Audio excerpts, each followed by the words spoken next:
दोस्तों, यूक्रेन में जंग के 2 साल मुकम्मल होने पर अब तक 5 लाख से ज़्यादा यूक्रेनी फौजी मारे जा चुके हैं, जबकि 60 लाख से ज़्यादा शहरी अपना मुल्क छोड़कर जा चुके हैं।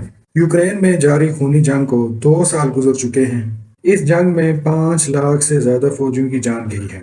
60 लाख से ज़्यादा यूक्रेनी शहरी मुल्क छोड़कर जा चुके हैं, लेकिन इसके बावजूद अगले महाज पर गुज़िश्ता 1 साल में कोई तब्दीली नहीं आई। मुस्तकबिल को सामने रखकर मगरबी मुल्कों की तरफ से यूक्रेन को हथियारों की अगली खेप की फराहमी से लेकर इस हवाले से फैसले किए जाएंगे कि आया क्या ज्यादा जारहाना हिकमत अमली अपनाता है या नहीं। लेकिन 3 बुनियादी सबक और आसार हैं जो ये इशारा करते हैं कि मुस्तकबिल में जंग किस तरफ जा सकती है। रूस के सदर क्या कह रहे हैं, उनकी बातों में इशारे हैं। रूस के सदर हमें बताते हैं कि वो क्या चाहते हैं। जब उन्होंने यूक्रेन पर हमला किया तो ऐसा लगता था कि उन्हें दुरुस्त तौर पर यकीन है कि वो आसान फतह हासिल कर लेंगे। रवां माह के आगाज पर प्यूटन ने अमरीकी टेलीविजन के क़दामत पसंद मेज़बान टकर कार्लसन को इंटरव्यू दिया। उनके इंटरव्यू के पहले आधे घंटे में अपनी बातें गैर हकीकी अंदाज में दोहराई। वो बात को नवीं सदी में रूस और यूक्रेन की तारीख की तरफ ले गए और कहा कि वो ये मानने में हक बजानब हैं कि रूस और यूक्रेन दो अलग अलग मुल्क नहीं हैं। उसके बजाय उन्होंने फर्ज कर लिया यूक्रेन के शहरी तकरीबन बगैर किसी लड़ाई के नई और ज्यादा फर्माबरदार हुकूमत मुसल्लत करने को कबूल कर लेंगे, जो यूक्रेन को रूस के असर और रसूख के दायरे में रखने के लिए तैयार है। एक हद तक ये भी उनका वाज़ेह मकसद है, ताहम उनकी बयानबाजी में बारीक सा फर्क आया है जिस पर हमें तवज्जो देनी चाहिए। वो अब भी यूक्रेन को नेटो से बाहर रखना चाहते हैं, लेकिन हकाम और दानश्वरों दोनों की जानब से इशारे मिले हैं कि वो यूक्रेन को यूरोपीय यूनियन का हिस्सा बनते देखने पर तैयार होंगे। अगर रूस उन इलाकों को अपने पास रखने में जिन पर उसने कब्जा कर रखा है, तो इशारे ये हैं कि जब तक यूक्रेन गैर जानबदार रहता है वो एक हद तक आज़ाद रह सकता है। यकीनन ये ना तो बैन अल-अक़वामी कानून के तहत काबिल कबूल है और ना ही यूक्रेन के शहरियों के लिए। ताहम इससे यह ज़ाहिर होता है कि प्यूटन कुछ न पाने के लिए अपने साम्राज्यी मुतालबात में रद्द-बदल कर लेंगे। प्यूटन 2024 में मजबूत पोजीशन में जा रहे हैं। उनकी अफवाज ने गुज़िश्ता साल यूक्रेन की जवाबी कार्रवाई का मुकाबला किया और फौज के पास मजीद गोला बारूद मौजूद है।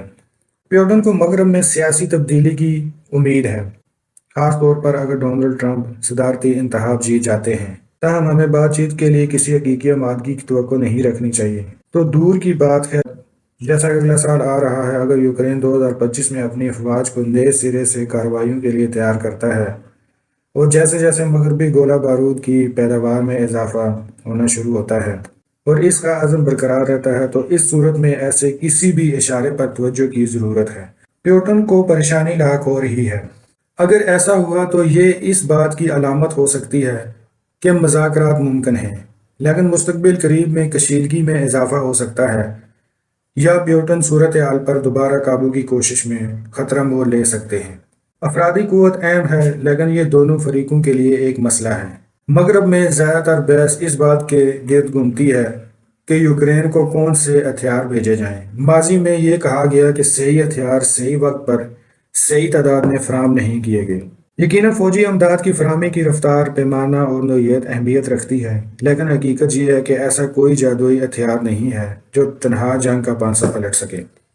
जब HI हमर्स यानी MARS high mobility artillery rocket system और तवील फासले तक मार करने वाले दूसरे रॉकेट और तोपें पहली बार फराहम किए गए, तो उन्हें जंग जीतने वाले हथियार करार दिया गया। इन हथियारों ने जुलाई 2022 में फराहमी के बाद यूक्रेन यकीनी तौर पर रूसी कमांड पोस्टों और गोला बारूद के जखीरों को ज्यादा फासले तक और दुरुस्ती के साथ निशाना बनाने के काबिल हो गया। लेकिन वक्त के साथ साथ हमला आवर रूसी फौजें उनके मुकाबले के काबिल हो गई। जदीद मगरबी टैंकों से लेकर F-16 जेट तैयारों तक, जिनके पायलट पहले ही तरबियत हासिल कर रहे हैं, ये सब यूक्रेन के फौजी सलाहियतों में इजाफा करेंगे, लेकिन ये मसले का हल नहीं है। यूक्रेन की जंग ने वाज़ेह और सख्त सबक सिखाया है कि अफरादी कुव्वत अब भी कलीदी हैसियत रखती है। इसकी एक वजह है कि दोनों फरीक अपने जंगी नुकसानात को खुफिया रखा हुआ है कि अपने इत्तेहादियों को यह भी नहीं बताया कि मुल्क में कितनी अमवात हो चुकी हैं। प्यूटन के फौजियों की बड़ी तादाद जान से गई या जख्मी हुई, लेकिन रूस की आबादी यूक्रेन से 4 गुना ज्यादा है और आबादी के तनासब के लिहाज से यूक्रेनी भारी नुकसान उठा रहे हैं। افرادی قوت فوجی وسائل ہوتے ہیں جو مغرب فراہم نہیں کرے گا۔ اگر برطانیہ نے آپریشن انٹرفلیکس کے تحت 30,000 سے زیادہ یوکرینی فوجیوں کو تربیت دی، لیکن لڑنے اور روس کے ساتھ وسیع تر جنگ کا خطرہ مول لینے کے لیے فوج بھیجنے کی حمایت کرنے والا کوئی سنجیدہ حلقہ موجود نہیں۔ افرادی قوت کا مسئلہ دونوں فریقوں کے لیے تیزی سے مشکل ہوتا جا رہا ہے۔ ماسکو کے یہ دعوے کہ ہر روز 1,000 سے 1,500 روسی شہری فوج میں شامل ہونے کے لیے رضاکارانہ طور پر سامنے آ رہے ہیں، لیکن بعض کے صدارتی انتخاب سے قبل پیوٹن واضح طور پر نہیں چاہتے کہ فوج کو دوبارہ اس طرح متحرک کیا جائے جس طرح ستمبر اکتوبر 2022 میں کیا گیا، کیونکہ یہ بہت غیر مقبول فیصلہ تھا۔ اگرچہ جب تک پیوٹن مزید لوگوں کو فوج میں بھرتی نہیں کرتے، ان کی افواج کی طرف سے 2024 میں بڑے اور زوردار حملے شروع کرنے کے امکانات موجود ہیں، لیکن اس عمل میں چوکنا رہنے کی ضرورت ہے۔ فوج کی جانب سے مزید 4.5 سے 5 لاکھ فوجیوں کی درخواست کے بعد یوکرینی صدر اور ان کے مقبول کمانڈر کے درمیان کشیدگی میں اضافہ ہوا۔ یوکرین پہلے ہی اپنی مجموعی قومی پیداوار کا 1/3 سے زیادہ دفاع پر خرچ کر رہا ہے، اور سوال یہ اٹھتا ہے کیا وہ ان اضافی فوجیوں پر اٹھنے والے اخراجات کا متحمل ہو سکتا ہے؟ خدشہ یہ ہے کہ جیسے جیسے فوجیوں کی جبری بھرتی کا دائرہ کار تیزی سے ظالمانہ اور وسیع ہوتا جا رہا ہے، کیف میں مقیم ایک یورپی سفارتکار کے الفاظ میں، یہ یوکرین کے حوصلے پست کرنا شروع کر سکتا ہے۔ پیوٹن کے ساتھ کسی قسم کے معاہدے کے امکانات بڑھ سکتے ہیں۔ اب فتح اور شکست کا مطلب مختلف ہو چکا ہے۔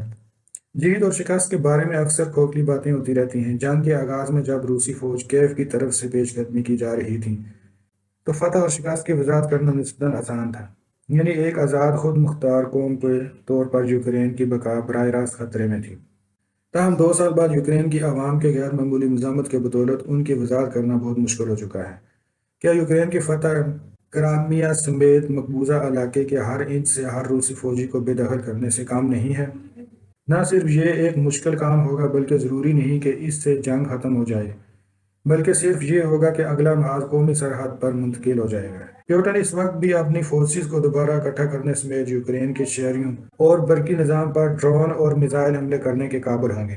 کیا یوکرین کی شکست کا مطلب قوم کو محکوم بنانا ہے؟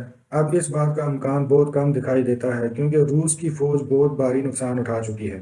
برطانوی اور یوکرینی حکمت عملی کے ماہرین کے مطابق بدترین صورتحال یہ ہے کہ روس پورے مشرقی علاقے پر قبضہ کرتے ہوئے دریائے نیپرو کی طرف بڑھ سکتا ہے، جو ملک سے گزرتا ہے۔ یہ صورتحال خوفناک ہوگی، کم از کم روس کے زیر قبضہ علاقے میں پھنسے ہوئے یوکرینی شہریوں کے لیے، لیکن اس سے یوکرینی قوم ختم نہیں ہوگی۔ فی الحال یوکرین سرکاری طور پر زیادہ سے زیادہ فتح کی تصور کے لیے پرعزم ہے، لیکن کیف میں بھی خاموش آوازیں موجود ہیں جو یہ تسلیم کرتی ہیں کہ ملک کو ایک خوفناک صورتحال کا سامنا کرنا پڑ سکتا ہے، یعنی جنگ کو غیر معینہ مدت تک جاری رکھنا یا آگے بڑھنے کے قابل ہونے کے نام پر کچھ علاقے کا نقصان قبول کرنا، خاص طور پر نیٹو اور یورپی یونین کا رکن بننے کے لیے۔ یوکرین کے ایک عہدیدار نے تسلیم کیا کہ ہم اس معاملے نیٹو اور یورپی یونین کی رکنیت کے قریب نہیں پہنچے، لیکن ایک دن ہمیں فیصلہ کرنا پڑ سکتا ہے کہ یوکرینی سرزمین کے مقابلے میں یوکرینی زندگی زیادہ اہم ہے۔ یہ آسان نہیں ہوگا۔ زیلنسکی کسی بھی سمجھوتے سے انکار کر چکے ہیں، اور یہ آئین کے خلاف بھی ہوگا، اگرچہ اس سلسلے میں کام کرنے کے طریقے موجود ہیں۔ مثال کے طور پر مقبوضہ علاقوں پر کسی بھی روسی دعوے کو باضابطہ طور پر تسلیم نہ کرنا، باوجود اس کے مقصد کے واضح احساس کے بغیر کوئی بامعنی حکمت عملی نہیں اپنائی جا سکتی ہے۔ یہ واضح ہے کہ جنگ کے رواں تیسرے سال ہمیں محتاط اور دانشمندانہ بات چیت دکھائی دے سکتی ہے، جس کا مقصد وہ بامعنی اور قابل حصول کامیابی ہے جس پر کیف اور اس کے مغربی شراکت دار یقین رکھتے ہیں۔